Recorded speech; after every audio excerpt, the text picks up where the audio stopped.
Welcome, Bronco Nation, to a very exciting video today. I'm incredibly pumped to have Ron Counts and BJ Rains with me today. We're going to be talking about KHALIL Shakir draft preview. So we're going to be looking at what KHALIL Shakir brings to the table as a draft prospect. We're going to be looking at some pros and cons that he has. And then we'll also be looking at what potential landing spots. We'll give some predictions, potential rounds, potential teams that he might go. This is a very exciting draft prospect who had a great career at Boise State, and we're incredibly excited to be able to talk about him today. And then at the very end of the video, we're going to put in a little bit of a discussion about who takes his place as that number one wide receiver. Great wide receiver for Boise State, but now he's gone. Who's going to be the next guy to step up? So real quick, we're going to go through some introductions here at the top. You guys all know me, Bronco Blameyer. I'm very excited about this season. It's going to be a great offseason for the channel. We've got a bunch of videos we've got planned coming up. We're going to be talking, of course, the KHALIL Shakir draft preview today, but then I'm going to be getting into my Boise State season preview series. We're going to be going through position by position group, and we're going to have former Boise State players joining me for those discussions. So far, we already have Ryan Dinwiddie, Dryden James, Derek Schumann, Tyler Rossa, Dron Johnson, and Carl Kiever lined up. So very excited about that series, everything we're going to be able to talk about. And then we'll also have conference previews, team-by-team breakdowns, and keys to the game and game reviews, of course, during the regular season itself. So that's a little bit about me. I also, real quick, I forgot to mention at the end of last season, I had a frequent viewer send me some free jerseys that I wanted to thank him for. I'm wearing one of them today. So Eric Holm, thank you so much for sending that. And I'm excited to see what we're able to do this season for Boise State. So you guys all know me, Bronco Blameyer. Let's get on with BJ Rains here. Hey, happy to be here, man. You're doing a great job with the channel. Appreciate you having us on. Ron's a friend of mine, so happy we're able to do this together. And yeah, I'm with Bronco Nation News, bronconationnews.com. So you can just check it out on there, and at BNN Bronco Nation on Twitter, and just doing all kinds of videos and stuff, trying to keep up with Ron's Spaces game. But I'll see what we can do. But no, it's been fun, and yeah, just Bronco Nation News, bronconationnews.com, and I do football, basketball, and pretty much anything with those two sports for the most part. And BJ also has his own YouTube channel as well that you guys need to make sure you guys are checking out. I'm going to be putting links to everything that these guys are mentioning, all of their media sources. I'm going to be putting those all in the links to the description of this video, so go check that out. All right, Ron, let's talk a little bit about yourself. Welcome back. Thanks for coming back on the channel again. Ron joined me earlier a few weeks ago for the spring football preview series. I'll put the link to that in the description as well, so make sure you go back and watch that. But Ron, happy to have you here with us today. Talk a little bit about yourself for the new time viewers. Yeah, Jacob, thanks for having me again. Hey, everybody, I'm Ron Counts. You can follow my work at Idaho Statesman, idahostatesman.com. You can follow me on Twitter at Ron_BroncoBeat. And as BJ mentioned, catch my Twitter Spaces next week. I'm going to have former Boise State linebacker Hunter White on the Twitter Space. I'm also going to do a recruiting Twitter Space with some of the 247 guys like Mike Whitman, Zach Ballard, Drew Roberts. So keep an eye out for that. Awesome. And the last guy I want to give a shout out to here real quick, he's provided the highlight footage that you'll be seeing throughout this video today, is Bronco Vision Highlights, aka Boise Edits on Twitter, but Bronco Vision Highlights on YouTube. I'll have a link to his channel as well. So let's get right into it then. Let's discuss KHALIL Shakir. Great prospect here, 6 foot, 190 pounds, which is right around the NFL average. The average actually right around 6 foot, 6'1" is right around where they show in that bracket. So he's right there in the NFL average for the height there. And then he had a great season last year, 2021, receiving 1,117 yards, 14.5 yard average, 7 touchdowns, long of 6'9", a lot of yards after contact. I couldn't find a website that specifically listed all the yards after contact, but this is a sneaky fast wide receiver who makes great moves in the open field. And then he also was involved in the rushing game, 130 yards rushing, 6.2 yard average per carry on that, long of 33. And then also a dangerous threat in the return game, 9 punt returns last year for 115 yards, 12.8 yard average, 40-yard long, and he also had 3 kick returns for an average of for a long of 35 on that. Now we also have his combine results up here. That's happened previous to this video, so we get to discuss that a little bit as well. He had a good 40 time. Now, unfortunately, he's part of a really fast wide receiver class, so he wasn't in the top 10 for 40 time, but he had a 4.43 recorded, officially recorded 40 time there. That's good for 13th. Again, fastest wide receiver class ever in NFL history, but a really good 40 time there, 4.43. His vertical was 34.5 inches. His broad jump was 124 inches. And then he had some really good news he generated at the Senior Bowl. There seemed to be some good excitement there. Didn't participate in the Senior Bowl game, but he also, but he had some good reps in practice and really seemed to generate some hype for himself. So let's talk about this prospect overall. BJ, you're new to this channel. I'm going to ask you to go first on this one.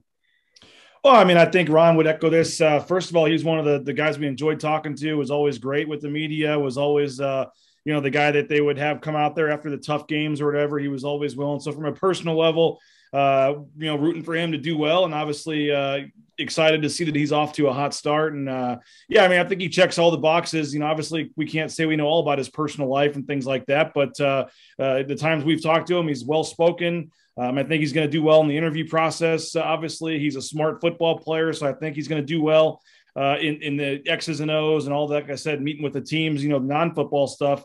And then I think the football tape speaks for itself. When you mentioned the numbers and what he's done, the 40 time, I think, surprised some people. He was always kind of seen as that shifty guy, but obviously you see him run the 40 there, and he's got some speed too. So, everyone knows about the one-handed highlight reel catches and all that, but I mean, he's just a guy that's a solid overall football player. And I think he's a very intriguing guy. I think his stock has certainly risen with what he's done at the Senior Bowl and with the, you mentioned the combine and all that, the private workouts. We got pro day coming up, in a couple of weeks. So, I think it's going to be really, really interesting to see what happens with them. But, he checks all the boxes for me, and I think he's got a chance to be a sneaky, solid player in the NFL for sure.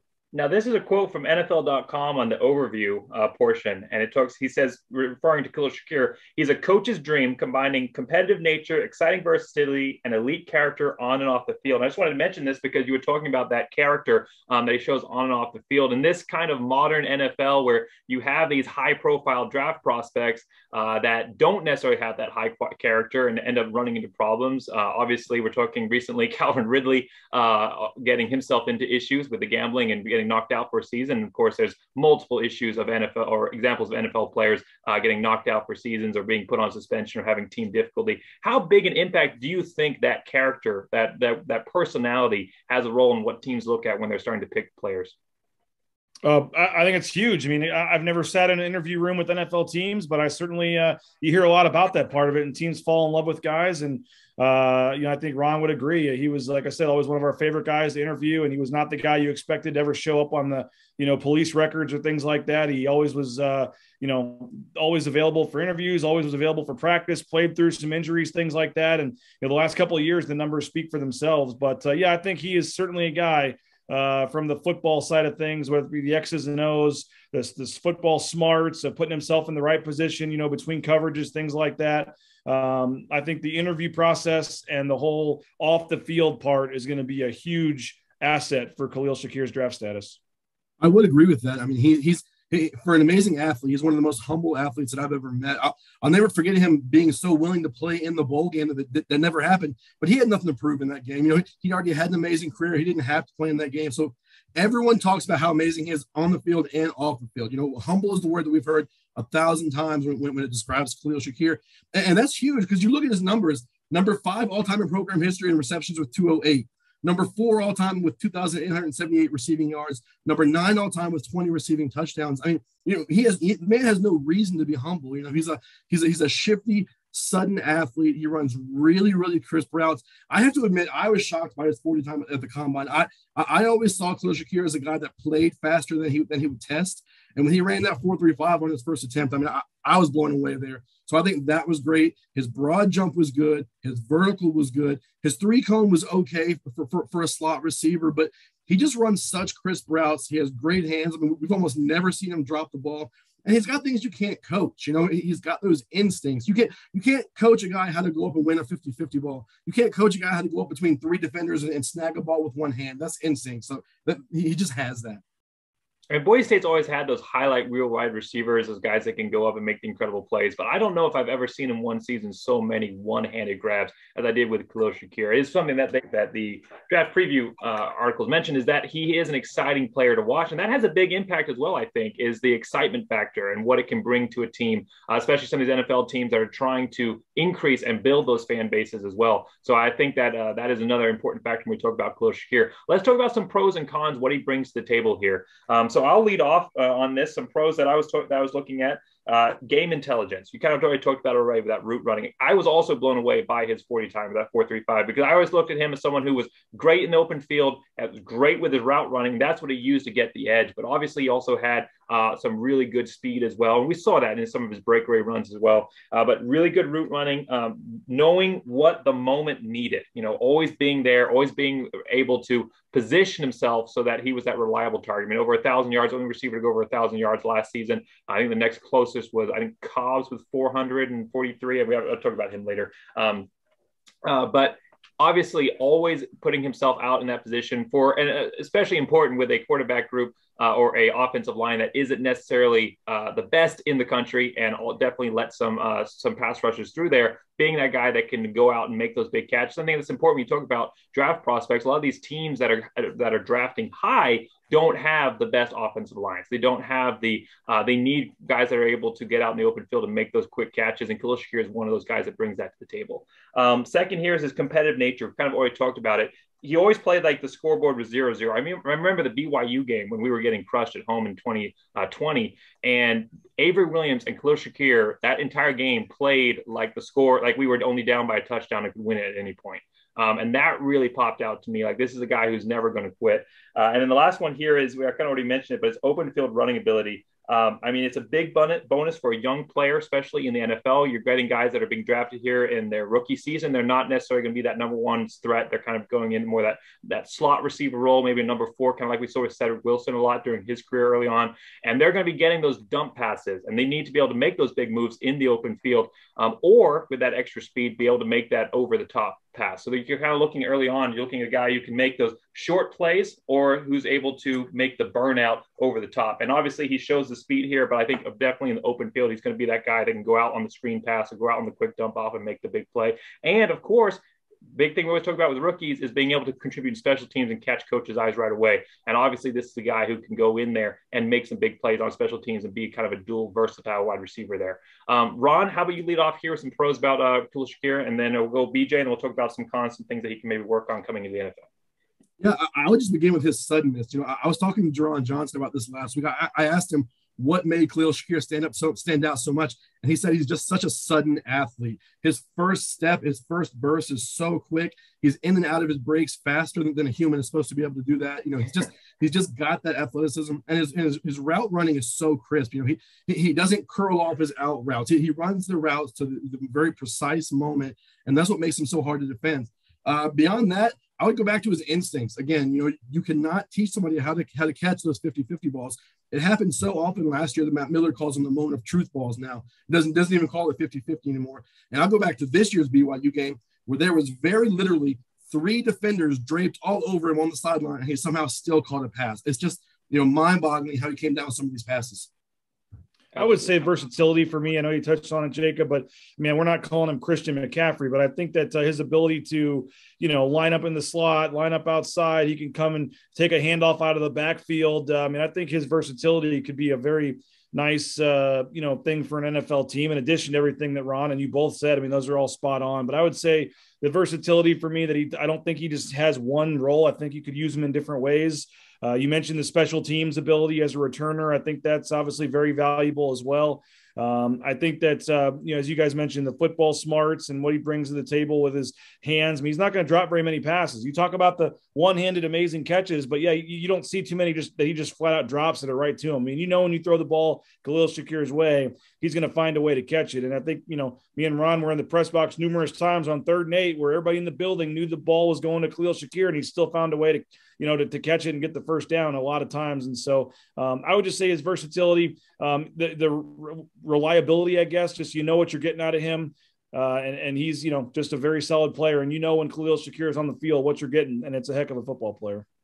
And you touched on it, Jacob. His ability to contribute in special teams is going to be huge at the next level. I can see him returning more punts than catching passes as a rookie, to be honest. He has that versatility, he has that speed, he has that field vision. I think that's where he gets on the field the soonest, depending on where he gets drafted, obviously. Absolutely. For me, he always kind of reminded me of like a hybrid of Titus Young and Austin Pettis. He always had like the hands and the big play abilities of Austin Pettis, that reliability factor, and then the open field and the speed of Titus Young was kind of for me was always kind of the combination I saw there. Of course, he's his own person, and he's a great player for Boise State who's been able to work his own legacy here into the record books. But for me, that was always kind of what I look back as kind of a reminder when I saw him in the open field. I'm incredibly excited about what he brings to the table. I think he has a lot of positives, but there are some things that he needs to work work on here. Let's talk about some cons real quick. I'll lead off again like I did with the pros here. The first one here is why he's not undersized necessarily. He is the NFL average. The NFL average is 6 foot, 200 pounds, and he's 6 foot, 190 pounds. He's not a physically built guy that jumps off the board like a DK Metcalf kind of guy. So that he's not someone that's you're gonna look at and just be drooling over how incredibly huge he is. So he makes up for it with his on the field performance, and of course he's not undersized, but he's not someone that's necessarily the biggest guy. And that's not necessarily something he can work on, but it might be something, a little chip on his shoulder that he has to go improve here at the next level. Next thing I have here is I'm gonna preference this. Lack of experience with the deep ball. Not that we've seen him with the deep ball. We've seen him going out there and making the big plays, but he had only 7 out of the 12 games he played did he have a catch over 30 yards, and only 2 of those were the 50 yards or more, and a lot of that was yards after carry. So he is a player that is able to go out, and I think it was just the way that Boise State's offense ran this season, a lot of pressure on the quarterback. He was injured early on, so kind of coming into the season a little bit mid-season there before getting to full strength. And Boise State really this season was not quite as focused on the deep ball. It was something that they kind of had to work in as the season got on. I think they got better towards the end, but it wasn't something that they were necessarily highlighting. And when you talk about young guys, I talked about those kind of 2 things that NFL teams look to use those young rookies at is the short game and the long game. There's not a lot of the midfield stuff kind of goes a lot to their more number 1, number 2 wide receivers, but you kind of look at what they kind of look at their guys to use those short dump passes, or kind of like what the Eagles were using Hightower for is kind of that long deep threat.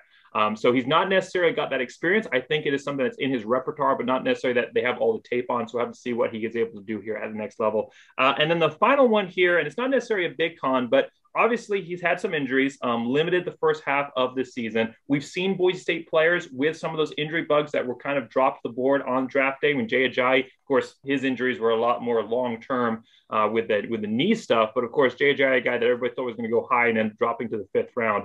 I don't know if that's going to be a big factor, but it obviously was something he struggled with this season. He looks great this year, looks 100% now coming into the draft, but it could be something that maybe is a little bit of a question mark, a little bit on him. BJ, do you want to go with some things maybe that he can work on here during the next level? Yeah, I mean, I was curious for this part of the interview because I don't think there's very many cons about him, to be honest with you. So I was looking forward to what you guys were going to say, but the only 2 that I had, you hit on both of them. The fact that he's only 6 foot, I think, he's not some big 6'4", 6'5" receiver. And again, we're kind of nitpicking here, but I mean, you're talking about why he's not a 1st round pick or whatever. I mean, the fact that he's 6 foot and not 6'4" probably is something that obviously isn't going to help him. And the other one for me was the injuries. His freshman year, he had the knee injury, which cut his season short. He got hurt scoring his first career touchdown against Fresno State. And then he had an ankle injury, had the quad injury. He's had some other kind of things he's been battling through the last couple of years. I wouldn't call him injury prone by any means. Football is a physical game. He still was out there battling through a lot of it, but just at less than 100%. You mentioned him being on the snap count, early in the season. So, I think that, again, I wouldn't say it's a huge negative, but he has missed some games or been limited in games because of his health. But in terms of when he's out there on the field, I don't see too many, to be honest with you. He doesn't, maybe Ron has more technical stuff than I do, but he doesn't drop too many passes. I don't claim to be a coach, but I don't see too many negatives to him on the field. No, I don't know if there's too many areas where he can really improve as a wide receiver.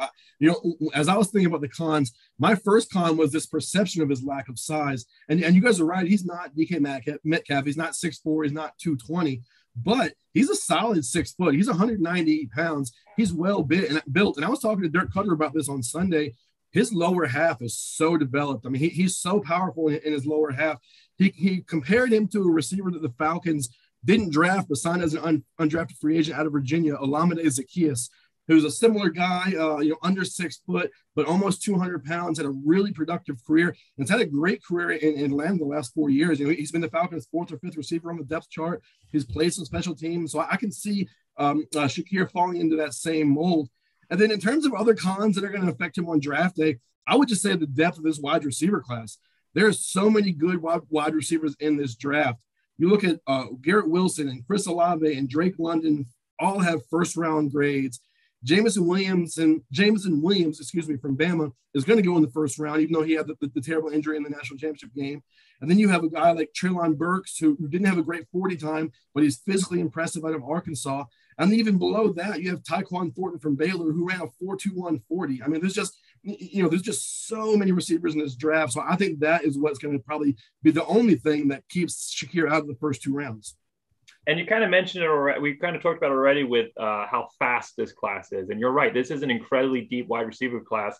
And nobody is questioning Khalil Shakir's talent. Even with mentioning some of these cons, more of them are about maybe perception than anything he actually brings to the field. I think he, like we talked about with that draft preview that we discussed earlier, he's a coach's dream player. But you're right. This is kind of a result of that COVID seasons where you had extended playing time and players sticking around. And now we're kind of seeing the fruit of that with all of these players kind of rushing into the draft here, and a very overloaded draft in the wide receiver class. Even though Khalil Shakir is an incredible talent, most draft boards are rating him somewhere between 12 and 15. Is the general average of where he's ending up there. So even though I think some of us, I've watched him his entire career, probably rate him higher than that. None of us, you probably even rating him the number 1 wide receiver pick because he is in such an incredibly competitive class. So that is probably going to be the number 1 thing that maybe hurts him on draft day. I don't think it's going to hurt him for his career. I think he's going to be great. I think all the pros that he brings to the table is the longevity piece that's going to keep him playing in this league for a long time. But it is going to potentially impact how much money he makes up on the front end because of how deep this class is. So that's a perfect segue right into our draft predictions here. We'll talk a little bit about that, potential rounds that he might end up in and potential teams that he might go with. So I'll lead off here again on this one. Again, talking about an incredibly stacked wide receiver class. When we look at the NFL draft order, we have a total, I think I counted it out right. We've got 13 draft spots that are needing wide receivers, according to, I think it was 24/7 Sports is what I use for this, but there's a couple of sites that list what NFL players draft or NFL teams draft needs are. So there are some teams looking out here for wide receivers. I'm going to list them real quick here. We've got Detroit, Atlanta, Minnesota, Cleveland, Philadelphia. They're on the board twice. Chargers, New England, Las Vegas, Dallas, Buffalo, Tennessee, Tampa, Green Bay, because they just lost Devon Adams, and then Kansas City, and then Detroit again are all needing wide receivers here. So even though it's an incredibly deep class, there is also an incredible need out there for wide receivers, which is one of those things that's a little bit harder to maybe match sometimes in free agency. So we talk about draft order here. I'm going to kind of go first, second, and third round and kind of talk about where I think that he might end up. And I'm just going to list 5 total teams here, but we're going to list one in each draft round that we might see him show up here. So for the first round, and I'm giving this only about a 15 to 20% chance of actually happening. I'm not saying it's a high possibility, but if there was a team that would go after him in this first round, I think it would be Dallas. They do need a wide receiver. They lost Amari Cooper and they lost Cedric Wilson. So they lost their number 1 and their number 4 guy.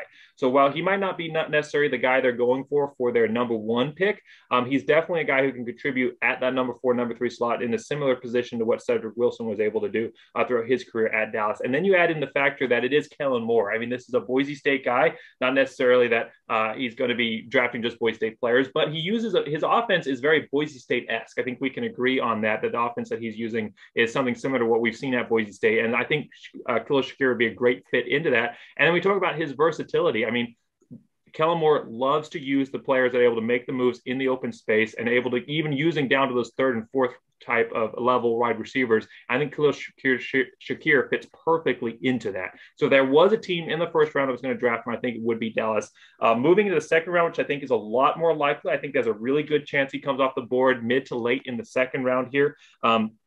I think that Washington, the Washington Commanders might look to add a wide receiver here. They only have one wide receiver with over 1,000 yards. That's McLaurin. And every other wide receiver only has 400 yards. They just added a quarterback in Carson Wentz, so I think they're going to be improving. Not that Carson Wentz is an elite quarterback, but I think their quarterback game will be improving, and they're trying to maybe add some players around him who are reliable, who he can dump the ball off to and make yards. And Khalil Shakir would be a great addition to that. And then third on this list here, I'm looking at the Eagles. They already have a Boise State guy there with Hightower. And then they don't have any wide receivers on their roster with over 1,000 yards. And it's definitely been a roster that's had a lot of change up in who that number 1 wide receiver is. I think they might be a team that goes for a wide receiver here. And then fourthly, I've got Green Bay. I think Green Bay has a really high likelihood to go after a wide receiver like Khalil Shakir in this second round. Late in the second round, they're listed at number 59. But of course, they lost Devontae Adams. They don't have a single wide receiver with over 550 yards. And they really need a good number 3 option. They don't have that. And I think Khalil Shakir could be that number 3 option for them. And then final on this list, I've got 3rd round, which I think he'll definitely be gone by the 3rd round, or at least by the end of the 3rd round. But I think Minnesota, if he's still on the board, I think Minnesota could potentially go at him, try to build some depth behind Jefferson, Thielen, and Osborne. After Thielen, Jefferson, and Osborne, every other receiver on that top 10 list there is a tight end, a running back, or a fullback. In fact, Alexander Madison is the 5th leading receiver on Minnesota. So they don't really have that reliable 4th guy that they can kind of throw the ball to there in the wide receiver core. So I think Vikings might be an option that they go to. And obviously, they already have a couple of Boise State players on their list. That's my perspective on this. Ron, do you want to lead off some discussion? Yeah, I mean, this is a tough question because you can't just look at teams that need a wide receiver. You got to look at teams that need a slot receiver. We all love Khalil Shakir, and we're not going to say that he can't do something, but in all likelihood, he's not going to try out there and be a 1 or 2 guy on the outside. He's going to be that 3rd guy on the slot. So you've got to kind of take that into account. I honestly wouldn't be surprised if he comes off the board in the 3rd round. Maybe even late 3rd round, just because there's so much depth, and guys just always tend to fall in those 2nd and 3rd rounds that we have really high grades on. So if he gets beyond the 3rd round, I think he's the steal of the draft, in my opinion. But some of the teams that I threw down, Dallas, as you mentioned, they just lost Cedric Wilson. We keep that Boise State to Dallas pipeline alive. The Jets, Colts, and Seahawks, because none of them have a dominant slot receiver. Jamison Crowder didn't really work out for the Jets this year. Colts and Seahawks just need a lot of help beyond their top 2 receivers. There's just not much there. And then I want to throw out Tampa Bay, because, again, I was talking to Dirk Cutter about Khalil Shakir the other day, and he compared him to Chris Godwin at Tampa Bay. He said he's a carbon copy to Chris Godwin. He can play the same kind of role. And so, don't be shocked.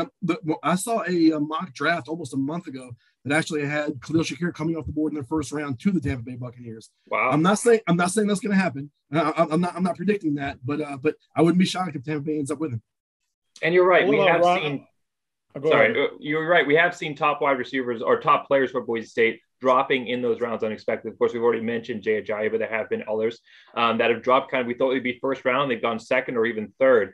So, BJ, what's your perspective on kind of what round we might see Khalil Shakir going in this? Well, I was going to say, I just love how he's name dropping that he's talking to all these, Dirk Cutter. We've heard that 4 times already. We got it. You talked to Dirk Cutter, man. No. Jealousy doesn't look good on you, BJ. It's not a good color. Not a good color, bro. I'm going 4th round. I think 3rd or 4th round. I think he should go higher, but you both have said it. I mean, for whatever reason, Boise State fans, media, whatever, get this idea of a guy and what round he's going in, and it never seems to happen. It seems like for whatever reason, Boise State guys always go a round lower than you'd think. So I'm going to go 3rd round, 4th. I don't see him going as high as the 2nd round. I would just be surprised. I think he's probably 3rd round, like Ron said, but it wouldn't shock me at all if the end of that 3rd round, the end of that 2nd day hits in the draft, and he's still on the board, and all Boise State fans are freaking out, and Jay Tuss is tweeting how the heck is Khalil Shakir still on the draft board and all this. It wouldn't shock me one bit. So I don't think it says anything about him as a player. Just as you guys have talked about all the receivers in this draft. The Cowboys are obvious. That makes the most sense. I mean, it almost makes too much sense to think it's going to happen. Another team for me, and I like to look at all the pro days and all the scouts at practice. Who are the teams that are always out there, and who are the teams that have a history of taking Boise State guys? And one for me that you mentioned earlier, Jacob, was the Falcons. They obviously took Avery Williams last year, but they've given a lot of free agent deals to guys in the past, like Jake Rowe and some other guys that needed those kind of tryout deals. They have a scout that's based, I believe, in Boise or the Northwest, and he's actually the scout that runs the pro day, is the scout from the Falcons usually. So I think the Falcons are a team that just makes some sense based on previous history, but I think we're all at this point throwing darts at a dartboard. We have no idea what teams are going to take him. Once he has more of the private workouts, and once we talk to Khalil, which has been a challenge to this point, then I think, maybe we'll get a little bit more sense from what teams are talking to him. But don't forget, Lee Steinberg, his agent, obviously is one of the premier agents out there, and we'll try to find him a solid spot. So I think it could be any one of 20 plus teams at this point. And you're absolutely right. I mean, we can throw out whatever predictions we want out there, and we can give our best shot and maybe end up close to the board. But you always have those surprises on draft day. You got a guy, going to a team that you never expected them to end up with, or you never expected that team. They trade up early and they weren't even in your predictions for what draft order they were going to get, and they end up snagging him. But I think you're right on pace there with the kind of the 3rd round discussion. I think he's definitely second round quality. I think he's definitely deserving of that second round. And I would not be surprised at all if some of the teams I mentioned go for him late in the second round there. But I think that you're definitely right. The third round is probably more likely where we're looking at with him. I wrote it down as a 100% chance in my view that he'll be off the board at some point in the third round. But I think you're right. But just because Boise State, obviously Mountain West, late time zone, not a lot of players, not a lot of people watching them, so they don't necessarily get all the hype. Of course, the draft, the GMs, they're going to be going wherever they need to and the scouts are going to be going wherever they need to find good quality prospects. But obviously, the national hype also helps draw attention to certain players, and Boise State doesn't always get that. So I think you're right. Third round is probably more likely. Ron, you wanted to add something on this? No, I just wanted to build on what BJ said, that he's been hard to get a hold of since he left. Lee, if you're watching this, we'd love to talk to your boy. We want to give him all kinds of great press. No bad press here. It's all good stuff. Absolutely. And if for the kind of BJ mentioned it already with following the draft day, make sure you guys are following both these guys' Twitter. I'm sure they'll have great stuff coming out during the rest of this prospect coming prior to NFL draft. And of course, during the actual NFL draft itself. So make sure you guys, with those links we mentioned earlier, make sure you're following along with those. Well, I've loved this discussion talking about what he brings to the table. I think we're all in agreement that he is an incredible prospect. He's a versatile prospect, that his cons are very few, if any, and a lot of them kind of come down to perception. And of course, that's always something that Boise State in general struggles with, is that perception, having to play with that chip on our shoulder, play with that blue collar work ethic, and prove ourselves when nobody really is out there kind of pumping ourselves up or believing in us. So I think that KHALIL Shakir is a player that, regardless, it's not how you start, it's how you finish. I mean, we look at Cedric Wilson going in the 6th round, and now he's just signed a $22.8 million deal with Miami Dolphins. So it's not how you got a lot of guys who come in, these early draft picks from SEC, like look at Johnny Manziel. You got these guys that come in, they get drafted early, and then they burn out in a couple of seasons, they become busts. And I think it is sometimes even beneficial to go in those later rounds because you don't have so much pressure on you to excel right away. You have some time to develop. The fans aren't expecting you. The players, the coaches aren't expecting you to go out there and be the number one guy. You have some time to develop into the perfect skill. And honestly, the further on the board that you end up going, the better team you're going to end up with. The top teams that are drafting these teams are not Super Bowl winners. Obviously, the way the draft order works is the worst teams get the best picks. So I would be very disappointed for KHALIL Shakir if he ended up going to Jacksonville or Detroit right off the board, because that would not be a good career for him. So I think he's going to end up in a good spot. I think we're all in the kind of agreement that he'll be going in that 3rd or 4th round, which is still some good money to make off the front end. And he'll end up with a good team that's going to be able to use and value his qualities that he brings both on and off the field. I want to end this discussion here real quick, unless I know you guys have anything to add on what we've talked about already. I want to end this discussion just talking about who's going to take his place at number 1 wide receiver. And really, it's not just that number 1 wide receiver. I mean, this is a wide receiver room that is going to be missing Shakir, Evans, and C.T. Thomas. Now, C.T. Thomas not as active last season, but a big presence in that room for a long time. I believe he was a 6th-year guy last season. So it's not just KHALIL Shakir that they've got to replace. That wide receiver room is going to look very, very different. I want to talk a little bit about this. BJ, do you want to lead off on this discussion? Actually, before you do that, I'll just list the guys that we're kind of looking at, and then you can lead off on that discussion. So left on the roster here, the only returning leader for wide receivers is Stephon Cobbs, 421 yards, only from that top 4.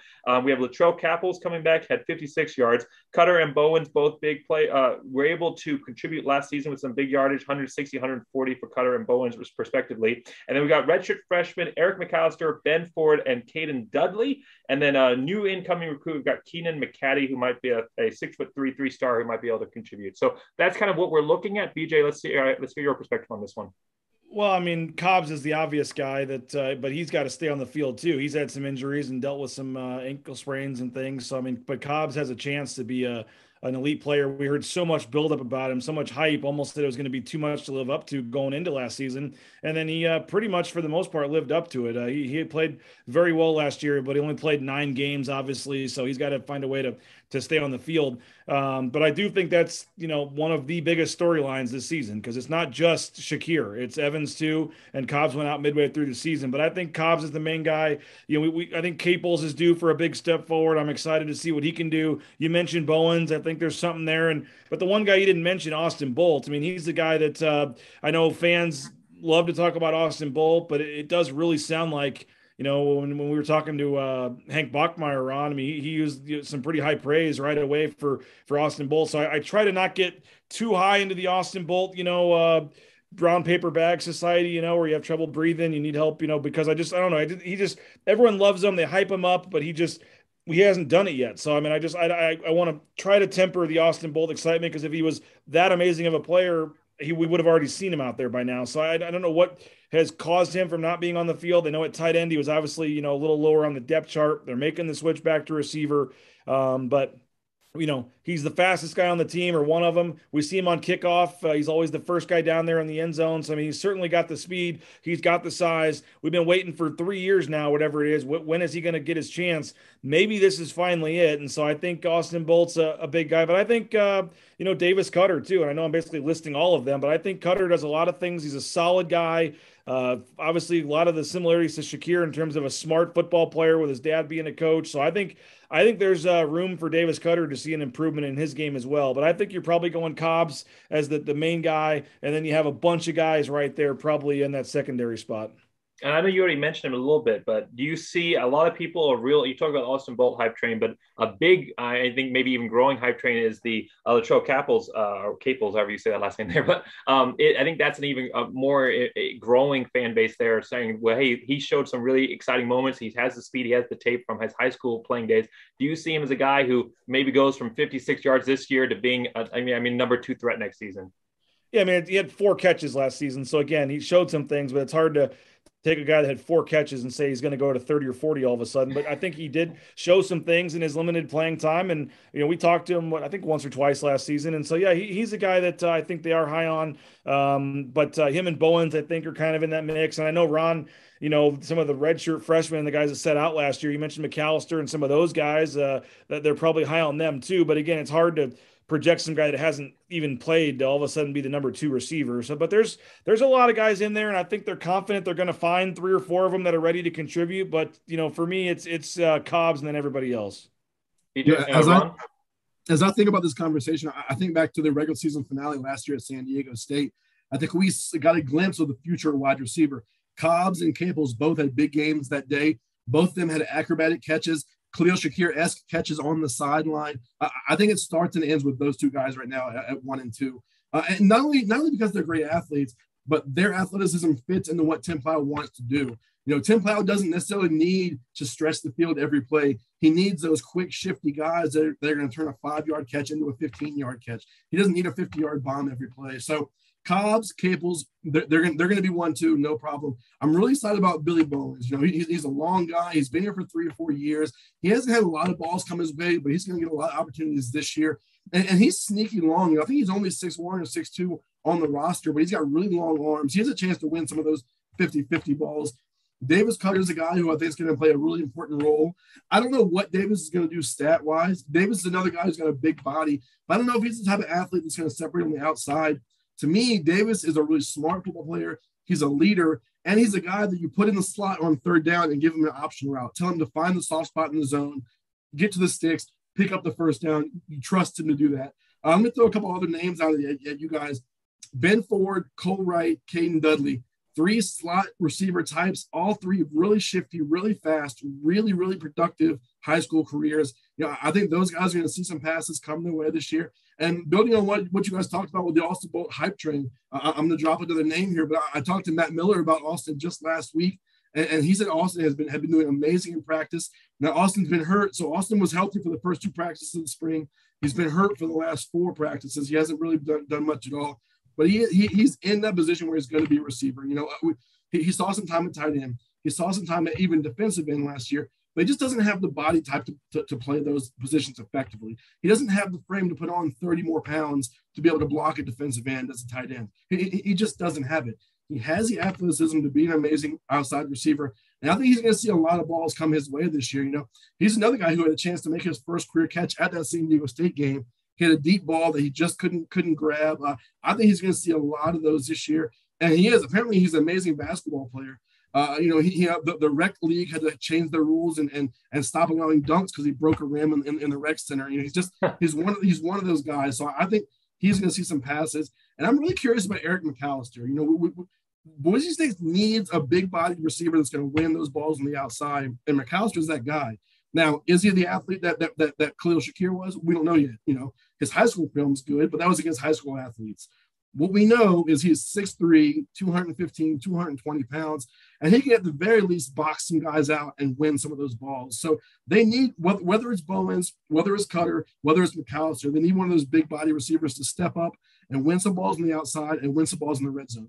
Yeah, we talked about height on this team. You've got Cobbs at 6 foot, LaChoke Apple's at 6'1", Cutter at 6'2", Bowens at 6'1", and Eric McAllister is 6'3", but everyone else is 5 foot something. And you got Ben Ford at 5'11", Caden Dudley at 5'11", and even 6 foot. You face up against a lot of times some of these safeties and corners that are pushing that number as well. You don't necessarily have that big play wide receivers or a lot of those on this team as not big play, sorry, but big body wide receivers. And Eric McAllister is a guy who is that big body wide receiver and maybe is able to come in. He's had that experience now with the redshirt season. He knows the playbook. Maybe he can come in and get into the deep ball game at least. So we're talking about that deep ball. We're talking about some guys that might be able to contribute on that. It was something I already mentioned already that it wasn't necessarily Boise State's number one weapon last season was the deep ball. So is that something that we think we might see more of this season? I mean, obviously, you've got a air raid style guy in Tim Plow at quarterback, at offensive coordinator. Do you think we might see the deep ball more involved this season?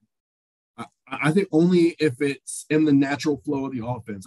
I don't mean to correct you, but Tim Plow's not an air raid guy. He's actually Tim Plow says he's a fan of the air raid, but he says it's not championship football. He'll never play that style. He relies on a running game. Even at UC Davis, when they were throwing the ball 40 times a game, he had 1,000-yard rushers that helped make that offense work. So do I think they're going to force balls down the field? No, I don't. I think you're going to see Steph Cobbs, Latrell Caples, Caden Dudley, Cole Wright catch a lot of 5, 6, 7-yard passes. I think you're going to see a lot of screens to Steph Cobbs and Latrell Caples, and you're going to see a lot of George Helani. I think Austin Bolt, that would be the one area where he could come in as the deep threat when they want to go that route. They obviously tried that last year, and we were mentioning the hype for Steph Cobbs. I guess if the Austin Bolt hype proves to be anywhere close to being accurate as Steph Cobbs, maybe they're in for a good thing. And Ron mentioned basketball. I mean, there were serious discussions last year. It never came to fruition, but around when the football season ended, Austin Bolt was very close to actually joining the basketball team for the second semester. And so it almost happened. And so, yeah, he is a great basketball player, but I do think that they are excited about him for this football team and what he can bring. And like I said, I don't want to totally buy into it because we've been hearing it for 3 years, but it does finally sound like he might be ready to contribute. And I think that deep threat is one area he can do that. And you touched on the size of the receivers on the roster. BJ can probably speak to this better than I can, but having smaller receivers is something Boise State's always dealt with. They don't traditionally get that 6'4", 6'5" guy. I mean, you had Hightower, who was big. You had Wilson, who was a bigger guy. I mean, they've tried to go with some of those bigger guys in recent years, but that hasn't always been the case for Boise State. They had a couple of years there where all the receivers, the Thomas Burbecks of the world and all those guys were a little smaller guys. And I mean, that matters, but that's not the end of the world. You don't have to just hit. Not every good receiver is 6'4" or taller, so we'll see. But Austin Bolt's a taller guy too, so that adds a little height to the room. And absolutely. I mean, Boise State has always been one of those schools that obviously struggles sometimes with that higher level recruiting and has to develop the diamond in the rough players. And they've done a great job of doing that and finding who they have on their roster and working to their strengths. So we're talking about with a wide receiver room that's going to be looking different this season. Does this coaching staff, do you think, have the ability right now coming into their second season together here? They're very obviously young coaching staff playing at their level of coaching at this Division I FBS level. Do you think that they have the ability, and do you think that this wide receiver room has the ability to maintain the same level of receiving success that we've had or we saw last season? Do we think we have that same ability coming into this season? Or do we think we'll see a drop-off? No, I don't think we'll see a drop-off. I think, I've heard from a lot of coaches that wide receiver is the deepest position on the field, and Tim Plow wants to play a lot of guys. In an ideal game, Tim Plow will trot 5, 6, maybe even 7 receivers on the field. He wants that because it's a matchup problem for defenses. And we've got those guys. I mean, you've got the small, shifty, explosive guys like Caples and Cobbs. You've got the bigger body guy like Davis Cutter and Eric McAllister. You have those matchup problems. So, no, I think we see an increase, a step forward in the passing game, not a step back. part of that's because of, Bachmeier, as we've talked about, having his second year with Plow. I think that's probably a big part of that. And so, he was saying he's never had the same OC 2 years in a row in college. And so I think that is a big deal. I mean, there was a lot put on his plate this year. And I'm sure that's a future episode, the quarterback position in Bachmeier. But I mean, I think him and his comfortness in this offense will in turn help the passing game a lot, I think, next season. It will be a future episode. We'll be talking about it more with Ryan Dinwiddie when he comes back on. But sorry, Ron, I didn't mean to cut you off there. No, I'm sorry. You're the host here. I don't mean to interrupt you. A caveat to all of this is George Halani. If Halani is healthy and carrying the ball 20 times a game, all the receivers are going to be better. If he's not on the field and they have to go to the passing game more often, it's going to be a tougher deal. So if Halani is on the field for 12, 10, 11, 12 games, the whole offense is better because of it. I'm glad you brought that up because it's something I wanted to kind of ask her as a question. And I guess I'll ask BJ since you've already talked about it a little bit. But Ron, you say that Tim Plow isn't an air raid style guy, but a little bit by their fruits they shall be known. And obviously last season, the passing game was I think the bigger focus and throughout the season there. So do you think that and I guess I'm asking this specifically BJ since you've already talked about it, but do you think that with this kind of some mix up in the wide receiver room, and obviously fans kind of calling for an increase in the running game, and Tim Plow was still talking about it, do you think that we're going to see a higher focus on the running game this season? And if so, how much of a focus do you think it goes into versus that passing game? Well, yeah, I mean, the offense goes with the running game, and Tim Plow has kind of said, as Ron said, that it starts with the running game. He had all the 1,000-yard rushers there that they were almost talking about. And yeah, I mean, it was a little bit of a misnomer in terms of the passing versus the run and the importance of that. And you had the injury to Halani, but you had the first, 4 or 5 games where the offensive, the offense was terrible running the football. So I think that's, you have 4, potentially 4 your starters coming back on the offensive line. You put KHG in there at center. I think the running game certainly is going to be a huge emphasis, a huge focus, and that'll open things up, like Ron's saying, for the passing game. So in terms of percentage of runs versus passes compared to last year, I mean, who knows? They'd probably prefer to have more runs. It means that the offense is being more successful. So, I think the offensive line getting improved, Halani being healthy, all those things are going to help the offense and then help in turn open some things up, in the passing game for Bachmeier and company. So we're talking about a passing game that hopefully is going to not take a step back, but take a step forward, or at least maintain this level. We have some deep guys on this roster. You're talking about a deep position group in the wide receiver unit, but obviously it's going to be one of those most mysterious. And I cannot wait for that first opening game, getting to see what Boise State's able to do out here on the field. But you're talking about big questions for the spring ball. We talked about it in our interview already, Ron, when we talked about that spring ball preview, but it is one of the biggest questions. They might have a lot of depth and they do have a lot of numbers out there, but it's going to be who can step up. I think we might be seeing the next history making player emerging for Boise State here in the next season. I'm excited to see what ends up happening here. We kind of already talked about it in our spring preview, but some of our viewers might not have watched that. So I want to mention it here at the end. I'm sorry, I'm kind of dropping this on you guys. I didn't mention it in the overall outline for this video, but just talking about Boise State in this next season, we've kind of talked about that wide receiver room and some guys that might be stepping up for them. What's your kind of overall projections for Boise State? You don't necessarily have to throw out a number of wins, but just kind of trending upwards, downwards. What's your overall projections for Boise State here in the second season for Andy Avalos and his staff? Ron, you can lead off, and then we'll end it with BJ. I think it's a step forward for all the reasons we just talked about. You have 6 offensive linemen back with starting experience. You have a healthy Halani. You have what looks like a really explosive Ashton Jeanty to back him up. You got a potential 4-year starter at quarterback, a ton of experience back on defense. I mean, I don't see how this couldn't be a step in the right direction. I mean, frankly, if it's not a step in the right direction, you're going to be reading about it next year because it's going to be a huge story. But, again, BJ mentioned that Bachmeier has never played for the same offensive coordinator 2 years in a row. And again, before last season, he had never played in an RPO-driven offense. So everything's going to be more comfortable this year. So as long as guys stay healthy, I'd be shocked if they don't win 10 games, especially with the schedule they have. I mean, Tennessee Martin, come on. Yeah, that's what I was going to say. I think just even the same exact team last year will win more games this year because of the schedule. I think that's obviously going to be a big factor. Also, another big factor, for me is some of the changes they made to the coaching staff. I mean, I think that's certainly going to be something that's going to help them and taking nothing away from some of the previous coaches. But I think the coaching staff, at running back, you had a clear upgrade when you bring in Keith Bonifay. I think that's going to make some huge changes to what Keith Bonifay brings at running back and some of the other coaches they made. So I think the coaching changes are going to help. I think as Andy Avalos in year 2 as a head coach, obviously learned a lot in year one that I think is going to help him. And for all the other things that Ron mentioned, you bring back, both the safeties. I think that's going to be huge. We're talking about one of the top safety duos out west, maybe in the country, with Skinner and Jones. And so they just have a lot of, there's not a ton of questions. They bring back a lot of their key pieces, make some coaching changes, easier schedule, year 2 for Avalos. Yeah, I think this is a 9, 10, 11 win team for sure. Well, I'm excited. I can't wait. Make sure you guys are following both of these guys. These are both huge voices in the Boise State press coverage. It's an exciting opportunity to have them come on this channel. Of course, Ron Counts from the Idaho Statesman there. You can follow him on the Twitter we mentioned earlier.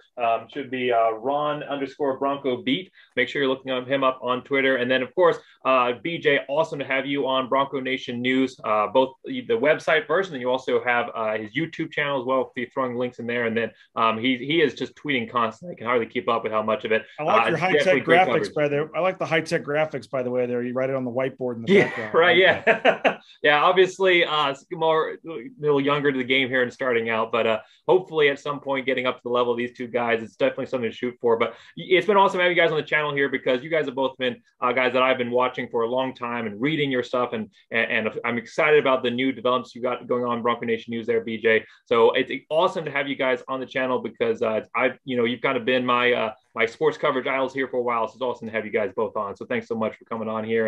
And again, links to all these guys' media coverage opportunities, Twitter, YouTube, their news sites will all be in the description of this video. So make sure you go back and watch that. Well, thank you so much for watching this video, everyone. It's been an exciting ride. I've been having great discussion here. We'll have more videos coming out throughout the off season. So make sure you like and subscribe. I don't think I mentioned that at the end. I've been plugging their channel so much, but make sure you like and subscribe. Again, make sure you like and subscribe to BJ's stuff as well. And then also following Ron on Twitter and Idaho Statesman in general. But like I said before at the beginning there, we'll be having a great preview of Boise State season coming forward, break down all the position units. Just wrap up again here. Ryan Dinwiddie, Dryden James, Derek Schumann, Tyler Ross, John Johnson, and Carl Keever should all be coming on the channel here over the summer. So it's going to be an awesome ride. I'm excited for this season. Like you guys talked about, it should be a very exciting season to watch. It's a much more favorable schedule, a wide receiver room that's incredibly deep. We've talked about that in depth, and the other position units are returning a ton of talent across the board. I'm excited to see what Boise State can do this season. I think that Mountain West Conference Championship is definitely within their grasp, and maybe even beyond. So thank you so much for watching. We'll talk about more of that as we go through the rest of the season previews.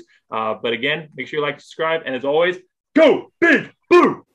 Thank you, everybody, for watching that video. I had a great time talking with BJ and Ron. Someone I forgot to thank, and I wanted to make sure that I brought it up here at the end. I should have mentioned it at the beginning, was Mike Cornell. He designed the video card title for this video, the picture of KHALIL Shakir looking towards the NFL draft. Did a great job. He designs all of my pre-game and post-game review video title cards. It's probably what drew a lot of you to even look at this video in the first place. So I owe a lot to Mike Cornell and what he's been able to do. If you're interested in looking him up to have him do some work for you, because he does incredible work, make sure you hit him up. He's on Facebook, and if you're unsure if there's other Mike Cornells out there and you're getting confused, just message me through either Bronco Blameyer / Mr. !Point on Facebook, or just leave a comment on the video itself, and I'll make sure I hook you up with Mike Cornell. Does outstanding work. I wanted to make sure that his work was appreciated and mentioned there. So thanks so much for watching this video. I already said it once, but why not end every video with Go Blue, right? So we'll end this one as well. Thanks for watching again.